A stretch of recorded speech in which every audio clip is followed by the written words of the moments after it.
Hello and welcome to Bastionland Broadcasting Special Heatwave Edition. The heatwave is not the reason why my stream wasn't at the usual time this week, but I feel like the heat of the afternoon sun is my punishment for not sticking to my regular schedule. So I am suffering here, you'll be pleased to know, but we are here to look at some GM problems and hopefully solve them. Before I do that, we have some business to get out of the way.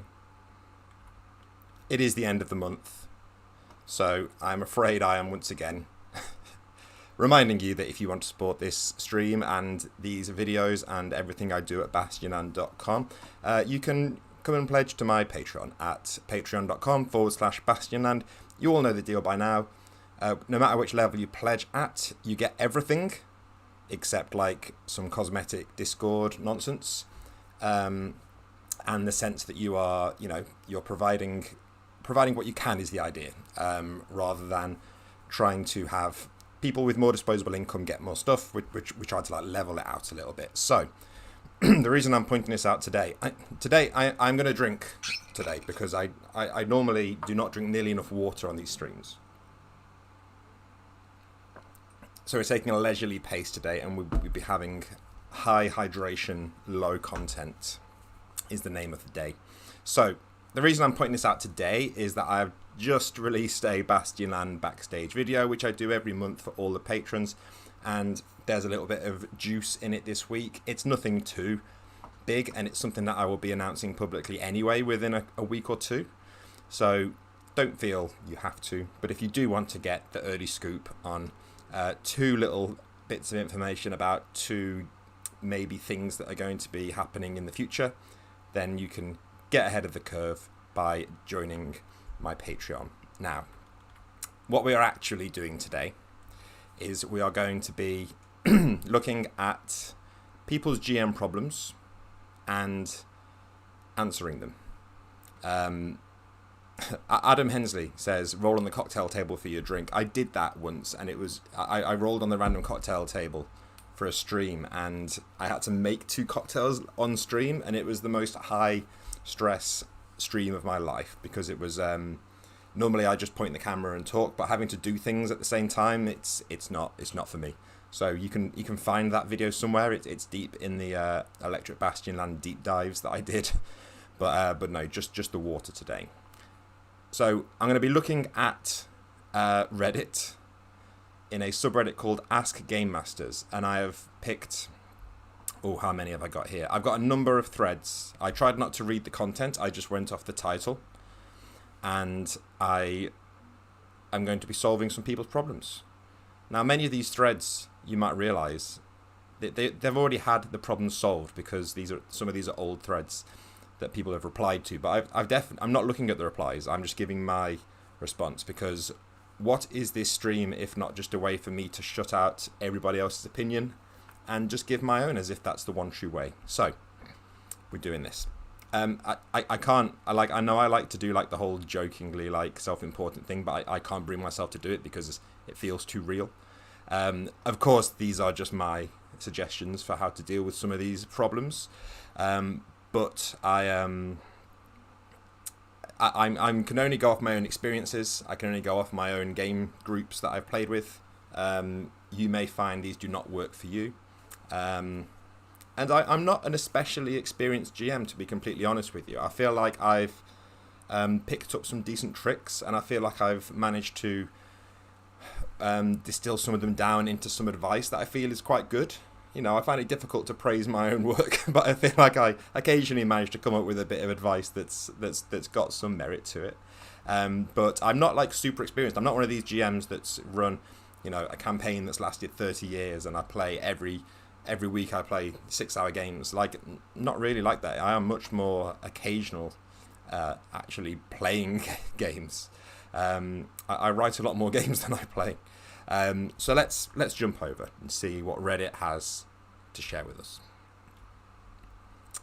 So, I'm out of order here. We're going to the first tab, or else I'll have no chance of of keeping track of things.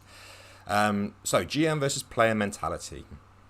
Does anyone else find the idea of D&D/Pathfinder, etc., being about the GM trying to beat the PCs kind of frustrating? The most recent example I've encountered is one GM describing a randomly rolled road encounter as good for me, bad for you, meaning it was a very powerful monster that had a high chance of killing the PCs, which apparently was good for the GM. Or another one where the players really wanted to make a guild hall and eventually scraped together enough in-game funds and reasons to do it, and the GM made it his mission to destroy it as soon as possible because it was too much like the players winning, I guess. I don't know. I just struggle to understand the mentality. The thing I like most about GMing is watching all the silly antics the players get up to when interacting with the world I'm running. I don't understand the point of actively trying to kill them or stop them doing things they want. But I've run into a couple of GMs now who are very much the I have to try and kill you guys or I lose sort. I don't know. I'm mostly just ranting. Does anyone else find this sort of thing frustrating? And any tips for playing under such a GM? So this is a tale as old as time. The Adversarial GM. And I guess the advice that we're trying to give here, I pitched this as like GM advice, but I guess it's like player and any kind of player. Considering the GM as a type of player, this is player advice for anybody at the table. If you're running the game, I'm not going to say that you have to be one way or the other. Like, I'm not saying it's better to be like completely behind the characters, or it's better to be completely adversarial. I think, as with so many things, and I'm going to try to avoid giving this really like boring advice to every issue here. It's about finding what works for your table, and it's about getting everyone on the same page. So I can see a situation where I would be running a game and I would roll a really dangerous encounter. And I might sort of jokingly say like, oh, you guys are in trouble now, or something like that. And, you know, almost like reveling in the challenges that the players are facing. I think as long as the players have agency to deal with high threat situations, you can be kind of almost rooting for the monsters, as long as it feels like you're still being fair in that case.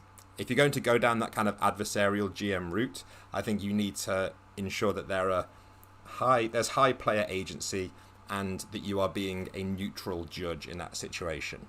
Now, I don't really go for that route. I'm probably more in the middle where I'm like generally supportive of the players, and I generally like am on their side wanting them to win and to not die. Mainly because it's easier to run a game where your players live than it is when your players die. So I think you can make this type of game work. I know that the obvious advice would be just like don't be an adversarial GM, but I think you can make it work as long as you have that fairness and you have that player agency. When it doesn't work is when it feels like the GM is in competition with the players, but the GM is using their agency to squash the players' agency, or they're not being a fair arbitrator of the rules. And it's difficult. I wouldn't like recommend this style of play, but I think I can see why some groups would find it fun. Solved. I love it when a question is phrased about the players rather than the characters. I can't figure out how to down one of my players. I keep hitting him with things during the game and he keeps just getting up. So no, I'm sure he's talking about. I'm sure they're talking about a character. So I'm a dungeon master. One of my players has a mastery of death, which is an ability given to Way of the Long Death monks. I'm getting confused with the Little Death here, but that's a very different thing. Monk stats. Basically, he has 11 key points and he can die 11 times before I can actually keep him down. He has been able to tank multiple high-level attacks due to this. And there's 0 stakes because he's not actually at risk until he dies 10 different times. When I change official D&D rules, he gets pissy.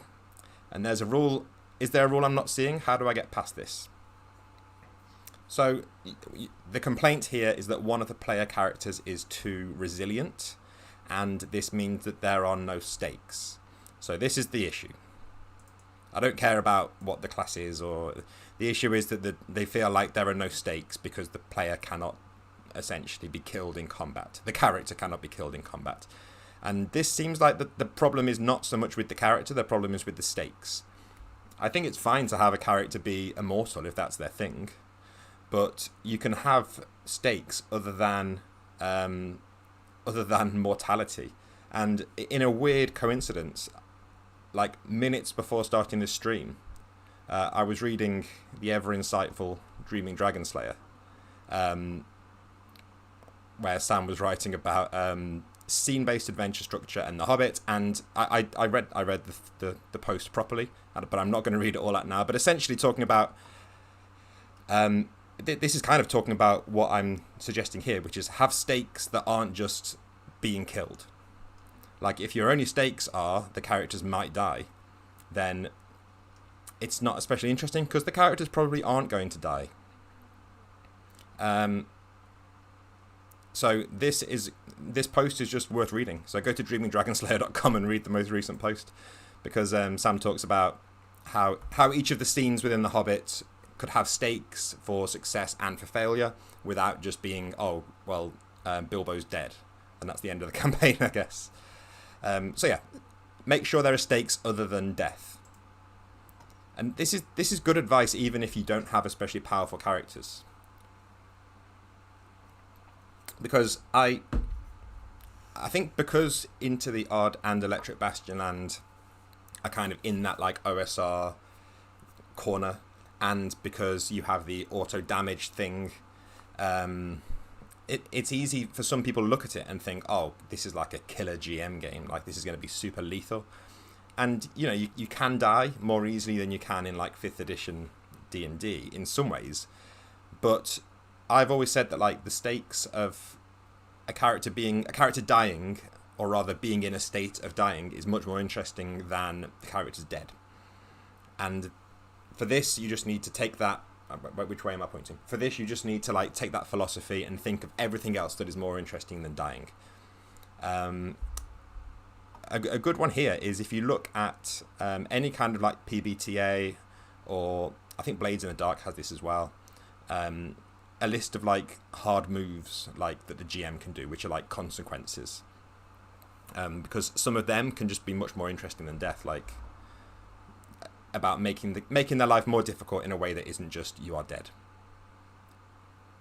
Long-term consequences is what you're really looking for. I can see lots of like great answers in the chat. I'm not going to like read out all of them, because it will turn into me just reading even more so than it already is. But it's nice to see people getting involved. Should I follow the DMG's map scale guide or ignore it? Kingdom scale maps should only show the major towns and cities, and province scale maps should be around 50 miles and show more detail from what the book says. This would be the DMG, I assume. But the problem I'm having is that the kingdom I'm mapping is big. Therefore, do I make province maps that are 50 miles each, which would mean I need to make a lot of province maps, or change the miles but make it hard to read and measure? In short, I want to write where all the little hamlets and farms and caves, etc. are, but not have it make 50 different maps. Okay, so this, at first, it will be easy to look at a question like this and say, no, you just ignore the rule and you just do your own thing. But I think this post, without trying to read into it too much, this is the kind of thing that I might have asked when I was like getting into like 3rd edition D&D. When I only had that as like my point of reference, really, for RPGs for a little while. And it's easy to see why someone would fall into this idea that you have to do things by the book. And if you change things, that you might break the whole system, because the whole system feels so intricate. But that if you change one thing, that the whole thing would fall apart. So the obvious GM advice here is you make your map to suit your game. So maybe you have like a player-facing map. But essentially, you don't need to worry about it being 50 miles in scale. If it's bigger or it's smaller, that's fine. What you probably need to think about in your maps more so than miles is like travel time and routes, and sort of more general areas, and just like points of interest, things like that, rather than like, is it 50 miles or 100 miles? Like, what matters is when the players say they want to travel from city A to city B, what happens at the table? Because does it matter if I tell you it's 50 miles or 100 miles? Are we going to say, okay, well, you travel there and it takes a few days and then you get there? I would put that attention elsewhere.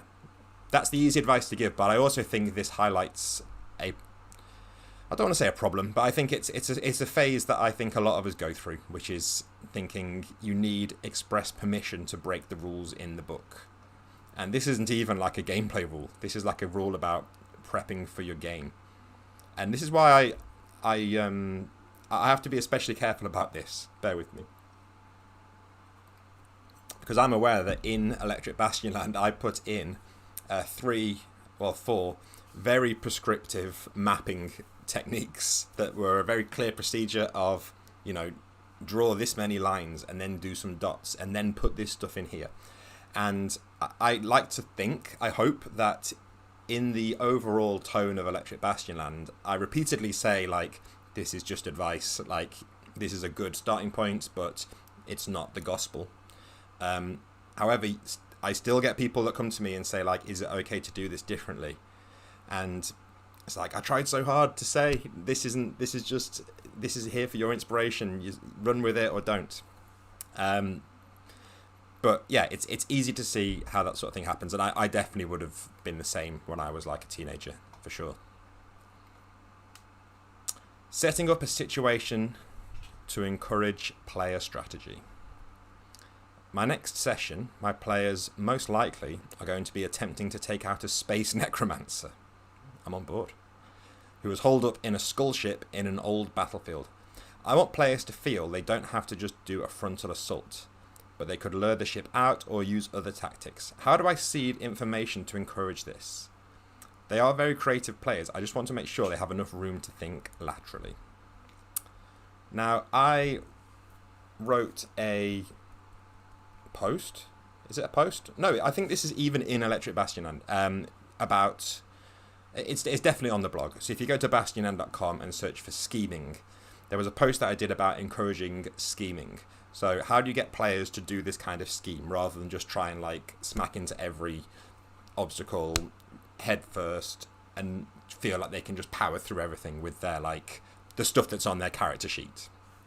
And you have to make it so that if you're going to make that full frontal assault, if you want that to be like undesirable, you need to really shout about that, because otherwise some players will just try and do it. So I would even, if it were me, and I do tend to go a little bit too far in this regard, I would probably just like say that they can't do a full frontal assault for some reason. So some space bullshit, like he's got like a necro field around the front of his ship. So you're going to have to find some way to like not just attack the ship head on anyway. Or have it that like the space necromancer just has like overwhelming power in a certain way. So maybe while you're in the skull ship, they're like a god within that ship. They like have omnipresence, and it's just not a good idea to go straight in. But alongside that big danger, you have to give them tools. So I would make sure that they have, just give them lots of options for indirect action. So lots of tools that they can use. And again, it's part of the whole prepare situations, not plots thing. Don't just say like, well, you can ask this guy who'll sneak you in the back, or you can ask this guy who has a teleporter. No, just give them like tools that do generally useful things and let them put together their own plan. So create like useful characters that are tied to this necromancer. Give them weird bits of equipment, and see what happens. Oof, this is a long one. We're fine.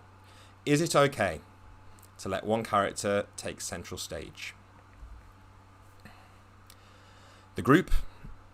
Okay, I've already proven that I can't like read, but if you're going to put a colon in there, it's going to cause me trouble.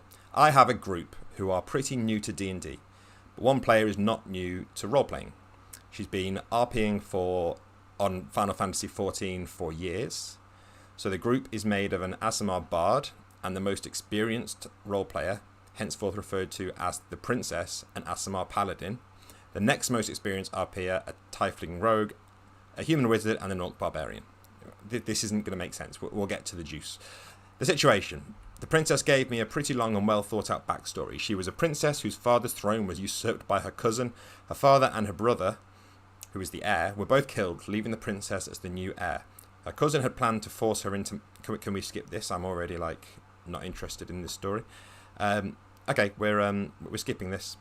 So there's a big story involving the princess and the paladin, and the barbarian just wants to go along with it. The problem. I never liked the idea of making a campaign centered solely around one character and their backstory, but this seems to be where the group is headed. I had intended for her story to resolve much, much later, as there's a lot of problems with having a reigning monarch as a PC, but this seems to be what the party wants to do. The other players are mostly ignoring their own development and pushing hers instead. Now, they're all new, so I get that it might be a little challenging for them to develop their own characters, but they seem to be happily ceding their own character growth in favour of helping the princess with hers. Is this something I should just go with, or should I try to get the other players to develop their own characters? This doesn't so much sound like a problem as this sounds like a perfect situation.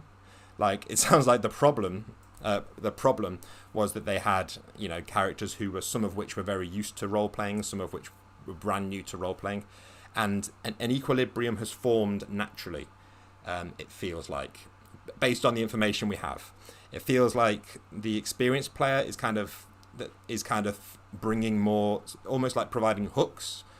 So they are driving a particular kind of plot that is kind of based around them, but the other players seem to be happy to be kind of, not in a bad way, but supporting characters to that plot line.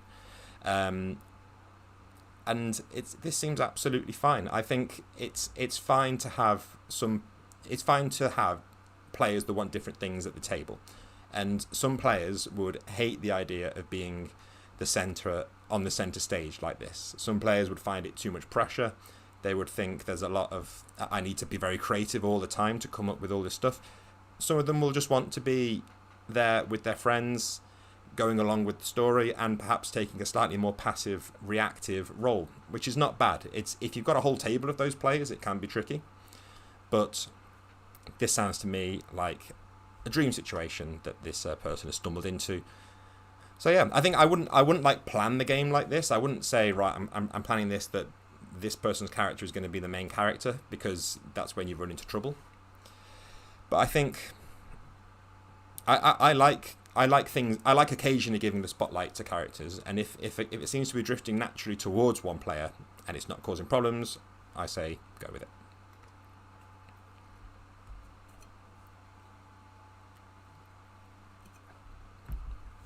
So my game is set post-apocalypse, and I have this idea of the players encountering a robot of some kind. Something like a hyper-advanced jet with a hostile AI controlling it, or even just running off of its old programming. Basically wondering how to go about describing it in a way that it comes across as a dragon, or some kind of magical creature, rather than as a piece of technology. So, it's kind of a two-pronged question, because when I saw this, I was thinking that it was just about describing a dragon, and how to make it sound impressive, rather than saying it's a green dragon. But then we've also got this here, where it's it's quite a specific instance, where how do I make this creature seem magical rather than technological but mundane.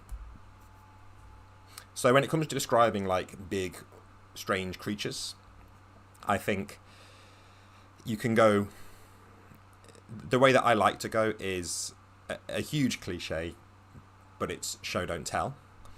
And I know that's something that gets thrown around all the time, but rather than tell the players that you see in front of you a huge creature, it has green scales and huge horns, and it arcs its neck and breathes a gout of fire, and you see that it is a green dragon that breathes fire, apparently, then that's okay. But that is telling the players that it is a dragon. If you can do it without saying the word dragon, then I'm not saying you can't say the word dragon, because that's a ridiculous restriction to put on yourself, but think about how you can imply all of that information without directly saying it. So it's scaly, it's big, and it breathes fire. So think about the character's senses and the character's feeling, not feelings in terms of emotions, but like how the characters feel in the presence of this dragon. So you can describe its size by describing how when it moves, you almost feel like the cave below you is moving, and when it moves, like there's like this huge like grinding sort of noise as its scales are like moving against each other as it slowly rears up. That they can feel the heat from its breath, and when it moves past them, there's like a rush of hot air past them that kind of like blows the hat off or something. So it's about describing what happens in the presence of that creature and what the sensory experience of being in the presence of that creature, rather than just saying how tall it is. It's kind of more compelling to talk about size in that sense rather than saying it's 20 feet tall, because I always struggle with measurements. Like, I cannot picture something 20 feet tall right now. But if you say that like the ground shakes as it's moving, I might not be picturing the perfect size, but I'm a bit more invested in it. In terms of making them feel magical, yeah, that's strange, because I don't have huge, like, I tend to go for like a weird, I run a lot of like weird monsters, but not like explicitly magical. So again, I go for like sensory things, like it's huge cliche, but like making your hair stand up on end, or like feeling a certain like a weird like taste or smell, like, or like ears popping, or like other weird like physiological reactions that might happen in the presence of something like this. Or like losing track of time. Anything that makes you feel like the laws of reality are slightly warped here.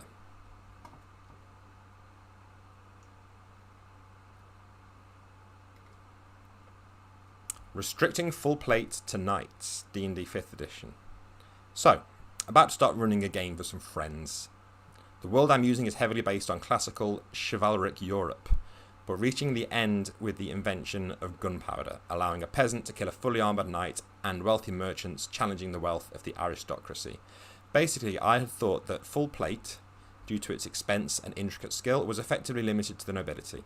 I'm thinking of every noble having a writ of nobility that you must present when ordering full plate from a gilded armourer. Has anyone ever done something like this, or what does the hive mind think? So, again, less of a problem. I guess it doesn't have to be problems, it's just ask game masters. When I saw the title for this one, I thought they were going to say something about it being like a class ability that you can wear armor, which is kind of how 5th edition does it, I believe. Like, if you're proficient in the armor, you can wear it, and if you're not proficient in a type of armor that you're wearing, you get some like penalties to stuff. I think they're already like on the right path with this approach, where if you want to make something special, like having the knight, so characters who are knights are the only ones that can realistically wear armor. I would include some kind of in-world reason for that, rather than saying, oh, the fighter can't wear plate mail because they'll suffer a -4 because they're not trained in it. I would instead give some kind of give a diegetic reason as to why the knights are the ones that can wear the armor. Maybe it's in very limited supply, and it would just be like a big social taboo to be wearing plate mail and not be a knight. I know I've annoyed people by saying plate mail because it's plate armor, but I'll carry on. The other way of looking at it is to reward the class that you want to be wearing the armor, rather than punishing everybody else. So you have plate armor in there as an item, and anyone can buy it and wear it, but when the knight wears it, they get some kind of extra benefit that kind of outweighs the giant cost of this plate mail. Plate armor, plate. It's just plate. We'll call it plate. Weirdly, like the one game that I was really impressed with the armor rules for, is the game that I'm still like most conflicted out of any game. Often when I read an RPG, I will straight away feel like this is for me. Like I'm on board with this. or I'll think, no, this is definitely not for me. And the one that I go back and forth on more than any other game that I've read is Blades in the Dark. I've played it and I've enjoyed playing it, but there's so much in the system where I think, oh, this is too complicated for me. I don't. This is just not for me. And then there's little nuggets of it that I find, and I'm like, oh, I really wish I could, because I do really like this. And one of the things that I really liked is the way that it handles armor, which is, as far as I'm aware, like, you can kind of wear whatever armor you want. But the reason why, oh no, it's not specifically armor. It's like your, I think it's called load, like how much stuff are you carrying, and which includes armor. And the reason that you wouldn't just want to be wearing all the armor and have all the weapons is that you effectively look like a soldier walking around. And obviously this is a game of heists, so it works there. But what they've done is they've applied armor and in a way that gives like a logical diegetic reason as to why you wouldn't just want to always wear the biggest armor.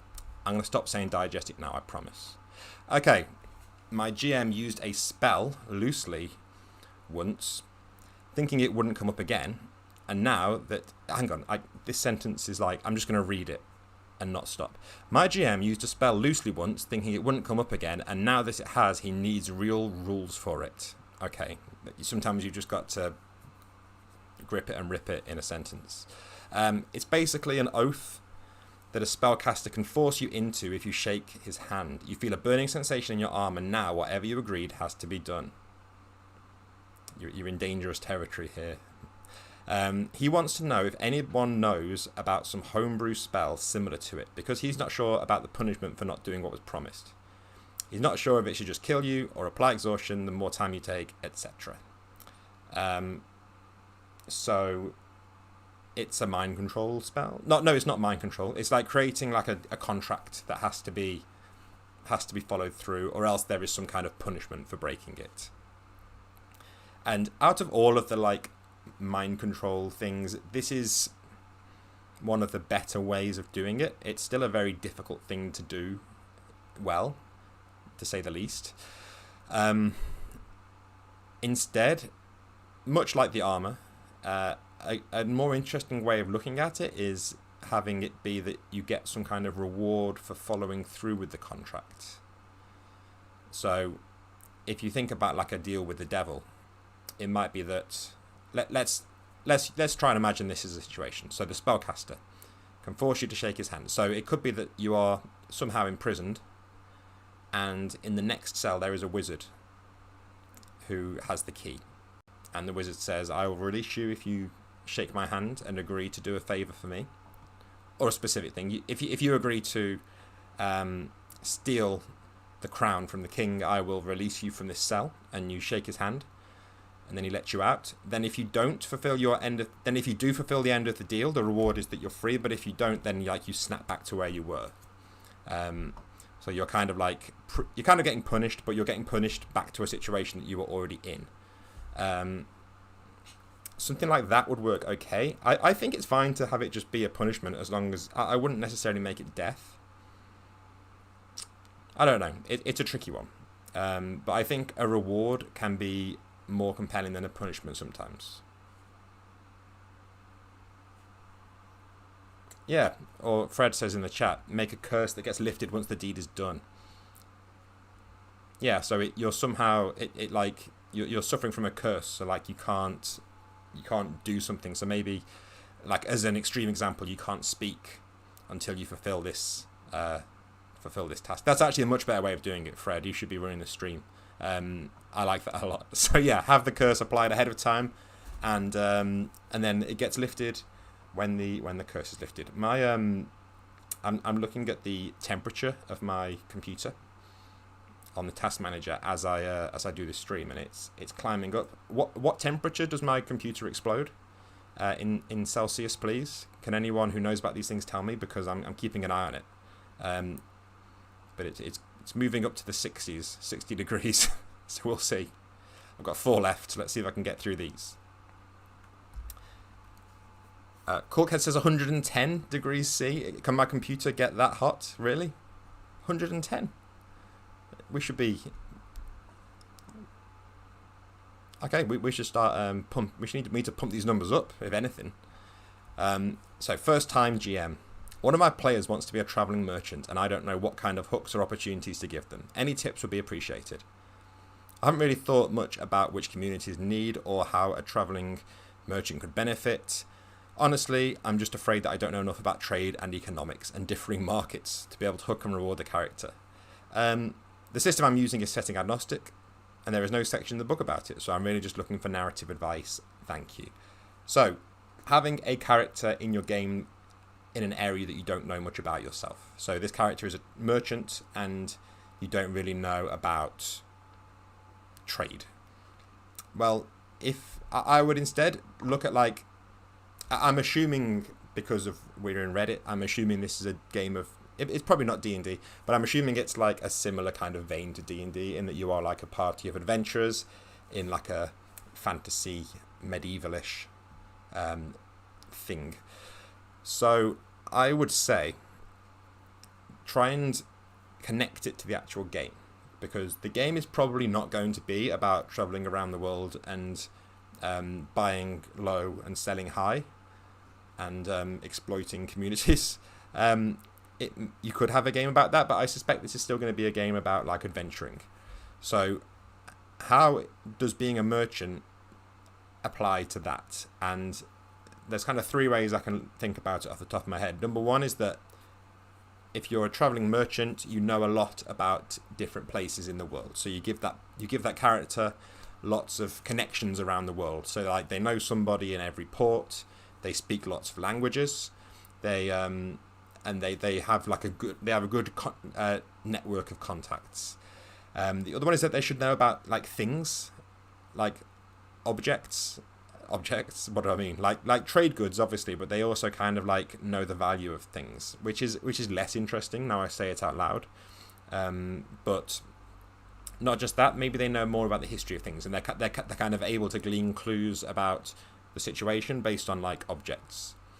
And then the third one is, so in Into the Odd, there was a little section about running your own enterprise and kind of like running it like a business, and I really stripped it back for Electric Bastion Land, because it just felt like this isn't the game that people are sitting down to play. They're not sitting down to do a sort of very simple economic simulator. So I would say don't worry too much about all this trade and economics thing. I would have a very, very loose system for explaining whether business is good or bad, and that would generate hooks. So if business is booming, then the hook is you've got a load of money to spend on something. But you're probably also having some kind of threat looming. If business is bad, you need to do something about it, and that's your hook. And that's about as much detail as you need, I think, for a traveling merchant. To get into like the whole traveling element and setting up routes, Ultraviolet Grasslands has like a whole section on that, and a whole like system really. So that is worth checking out. 3 left. How do you feel about several shots, where the expectation is a self-contained adventure spanning 5 or 6 sessions? That's about it. I've never run a game like this, but it seems like a good way to do it sometimes. I am very much in favour of this. Again, maybe just because I've not been in a situation where like I could realistically run an indefinitely long campaign. So I do tend to run one-shots or like campaign. I use the term campaign loosely. Something that runs like 3 or 4 sessions. But yeah, again, it seems strange that this is a question. I'm trying to think like, why is someone asking this? Like, surely this is just the norm. Like, people, you don't have to. If you're going to sign up to a game, I don't mean sign up in a formal sense, but like if you agree to play a game with your friends, you don't have to commit to like, we're doing this now for the next 20 years. Every Thursday night we're here. I think making it like 6 sessions is probably as long as I would go. I mean, it depends on what works, but like from a personal level, 6 sessions is what I would consider to be at the longer end. No, I think 6. I think 6 is good. So I'm fully behind this sort of thing. Player consistently rolls badly. So I have this player. He's a great role player. He has a great character. Everyone at the table likes him, but he constantly rolls badly. He consistently rolls badly. It's honestly amazing. I've never seen anything like it. I've never seen anyone consistently roll as badly as he does all the time. Not just one session either. Session after session for months, he rolls terribly. It's setting something off in my brain because obviously that's not how probabilities work. But yeah, okay, so he has been rolling badly. There is no expectation that they will be rolling badly in the future.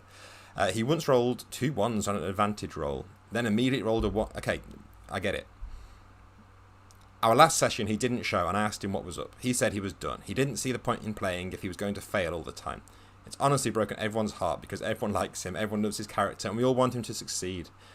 Nobody wants him to go, but I don't know what to do. It's not like I can change luck. He just has the worst luck. Should I start fudging rolls for him or just let him quit? Don't fudge rolls is the short answer. So if you plan, this is going to sound like an absolute nonsense statement, but if you plan your game well and if you're using a system that is supporting this, then the game will still be fun even if you roll a 1 on every single roll. Because there should be times when the players are succeeding without rolling any dice. Or rather, they are, or even if they are rolling dice, that a failure on the die roll does not mean that they did not succeed, if that makes sense. This is a very long topic about like when to roll and degrees of success, and if you are interested in this sort of thing, there's too many like resources that I'm thinking about saying, but yeah, just my short answer to this is that if they roll badly, they should still have a good time, and some of that comes from allowing them to succeed on actions that do not require a roll, if it's good planning. And the other thing is making sure that when they do fail a roll, things still move forward. It's not like it's just you failed and then somebody else stepped in and did it instead of you.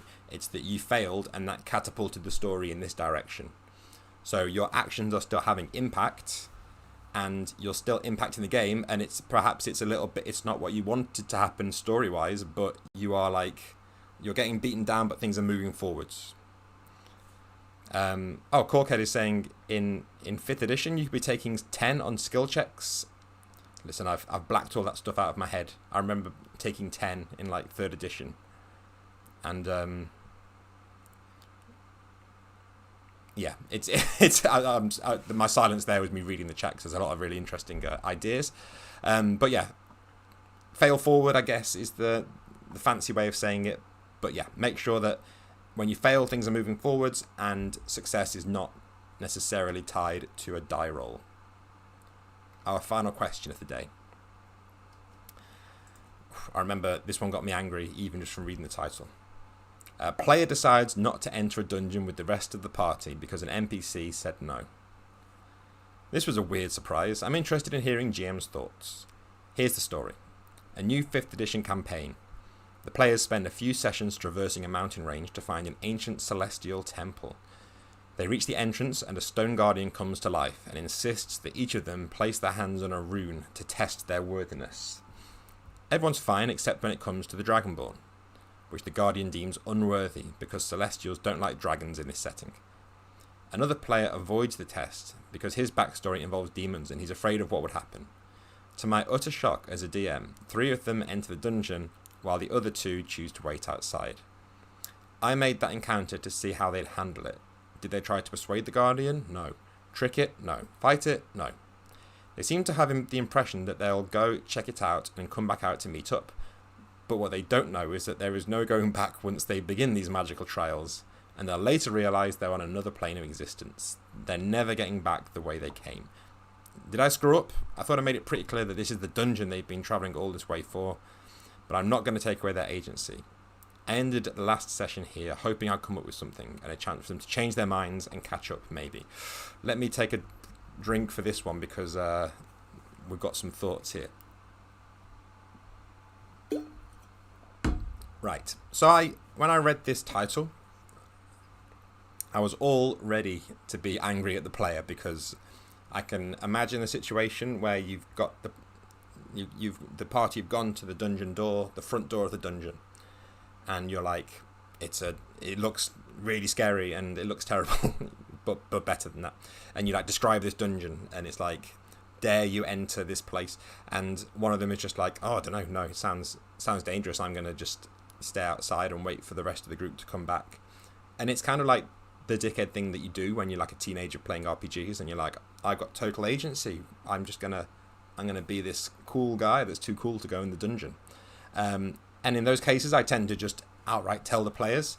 I will say, like, look, this is the game. Like, the dungeon is the game. It's easier in a one-shot or a short campaign to do that.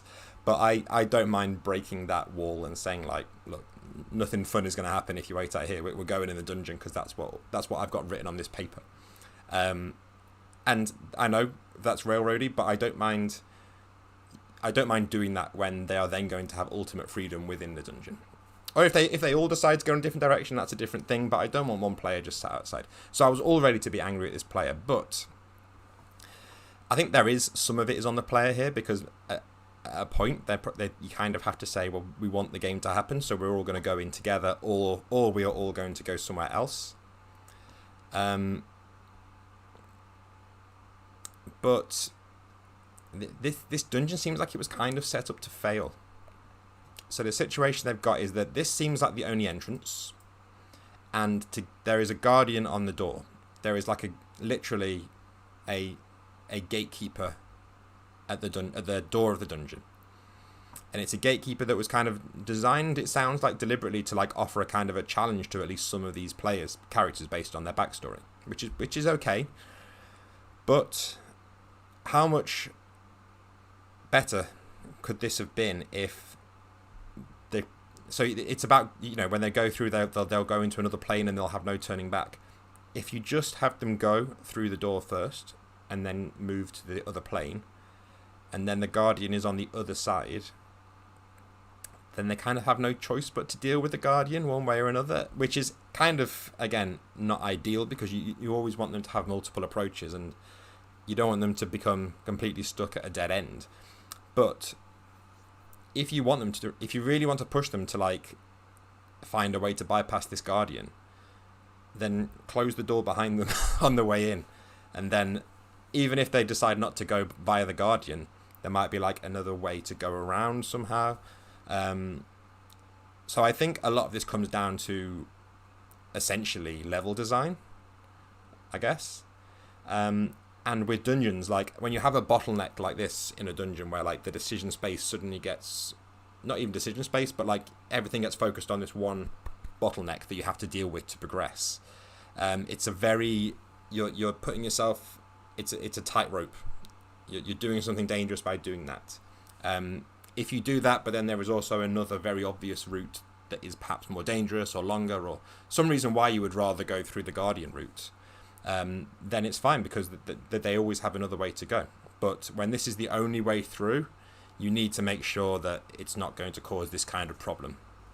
It does sound unfortunate. It sounds like whoever wrote this question has got good intentions. It sounds like they thought it through, but it does just sound like this is an unfortunate situation that perhaps could have been.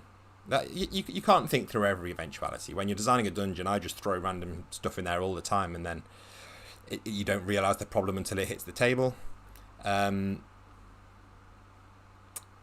yeah, I mean, there's talk in the chat about like splitting the party, and I don't mind splitting the party. I don't think of it as like a solid set in stone rule that you never split the party. But if I do allow the party to split, I always like want to have a rough idea of how they're going to get back together, because I don't want to just run two different games. I think the first ever like RPG I played that was run by another person was when I was like way before I got into like D&D and stuff. It was I can't even remember what the system was, but it was at like where I would usually go and play like Warhammer with some friends of a friend, and one week one of them was running a role-playing game, and it was like a sci-fi thing, and the party split almost instantly. I can't remember how. It might have been like just one. Some of them ran away from a combat and some of them stayed, but the party split almost instantly. And in our group of like, I think maybe 5 players, 2 of us were like literally on a different planet to the other 3, and it was just constantly going back and forward. And No, I don't. That was a bad time, and I'm sure there are GMs that can do it well, but if you are going to split them, have a plan. So that is a very rambling way of me saying, take a bit of time to plan your dungeon out so that this sort of thing doesn't happen. Thank you for staying with me through this this sauna based stream today. And thank you for everyone's thoughts in the chat. It's been cool to be able to see everyone else's ideas. As always, I should be back on Tuesday next week, back in the normal time slot, so Tuesday 9 p.m. British summertime. And until then, as always, you can stay up to date with everything at bastionland.com. You can go to patreon.com/bastionland and get that juicy gossip. So like I say, I've just released this month's Bastionland Backstage, which is just a little 10-minute video I do each month. And this month there is a little bit of a mini announcement that's coming. Well, 2 mini announcements that are coming like a few weeks ahead of schedule for everybody else. So thank you again for joining me, and it's goodbye for now.